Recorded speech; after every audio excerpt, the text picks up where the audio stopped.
Biggest set of changes by CFA Institute in 60 years. Every website says this, and I went through all these changes. I was so excited. Turns out there's actually not a lot to look into these changes. It does not really change a lot of things. I mean, yes, if you're confused whether you want to give the exam in 2024 or 2023, we still have to discuss a few points, but then it's not changing a lot of things. So without further ado, let's actually talk about the changes and how it affects you. So the first biggest change is you have to now learn financial modeling or Python and AI.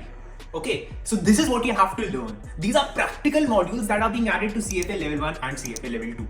But the point is, this will not be tested on the exam date. So the exam that you were planning to give in 2023 is going to be very similar to the exam that you're going to give in 2024. Not a lot of changes are happening there. The only changes that are happening are in the institute material, on the websites. So once you register there, after that, on the website, you have to do these modules. 10 to 15 hours of videos. You just have to go through these videos and maybe answer some quiz questions. That's all. It's not changing your exam at all. So anyone who's telling you that the exam is changing considerably, stop being fooled. But what do I think about these changes? These are the best changes. This is exactly what I talked about in this video which I made 1 year ago. I talked about importance of Python in finance. If you're not learning Python in finance, you're cutting your legs short. You're digging your own grave, because if we look at the future of finance, it is more and more computer language oriented, and if you're not ready for the change, you will be swept out. So this is something that has been realized by CFA Institute. Amazing.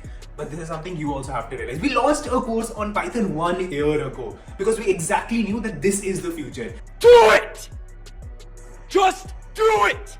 And I absolutely love the fact that even CFA Institute is now understanding this. Second change, which is again not that big of a change, is that now you will have a specialization in level 3. Why is it not that big of a change? Because majority of my students end up going only till level 2 and then go for a job and never actually think about level 3. But then yes, if you still want to go ahead with level 3, there will be 3 different specializations from 2025. First one would be private wealth management, second would be private markets, third one would be traditional portfolio management. And completing any of these would give you the final CFA charter. This is going to happen in 2025, but more or less does not change a lot of things for our 2024 CFA level 1 attempt, right? So till now, I don't see any difference. Third point is the sneakiest thing CFA Institute has done, and I hate them for this. They just want to charge more and more money from students. That's the only part I hate about CFA Institute. They want to skim out each and every penny out of you. Why? Because back in their day, they used to give 3,500 questions on CFA portal. When I gave my CFA level 1 exam, they gave me 3,500 questions. Please listen to this carefully. They gave me 3,500 questions for free. Then what they did was they reduced this number in 2021 and 2022 and made it 2,500 questions. Okay. And now they're saying, now we will give you 2,500 questions on CFA Institute and give you additional 1,000 questions for another 25,000 rupees. So they just want to skim out more money from us for these 1,000 questions and 6 mock exams. There's something I would not recommend any student to take, because first of all, it just promotes the thing that CFA Institute is trying to run for itself. Second, if you're joining any institute, they will help you with better mocks. If you join Fin Ladder, we'll also provide you mocks. So just paying 25,000 rupees extra for 6 mocks is not a smart decision, I would say. Fourth point is they're going to remove some topics from CFA level 1 and keep them as prerequisites. And one such topic people are saying would be time value of money. Now, it is such a bullshit thing, and let's just call a spade a spade. CFA level 1, if you do without time value of money, you cannot do CFA level 1. It is like saying, I have this calculator.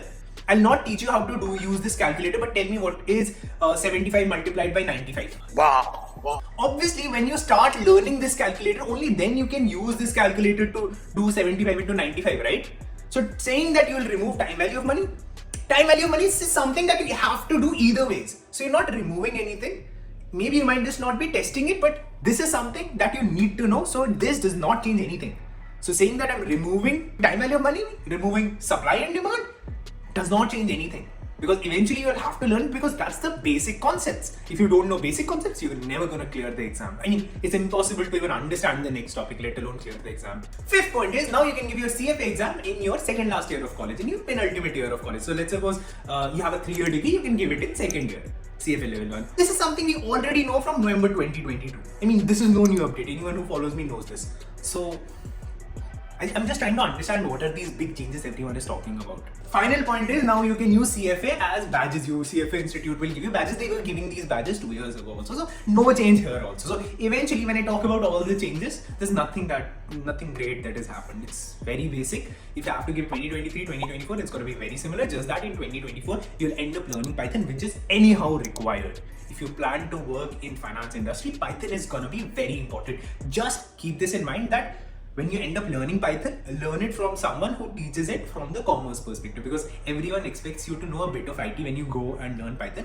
We made a course which was very basic, starting say ekdam for commerce students, because even I was a commerce student and I knew how difficult it was for me to learn Python. So we made such course, but any course that you look at for Python should be from basic. If you are doing that, that would be good for you and it would be required.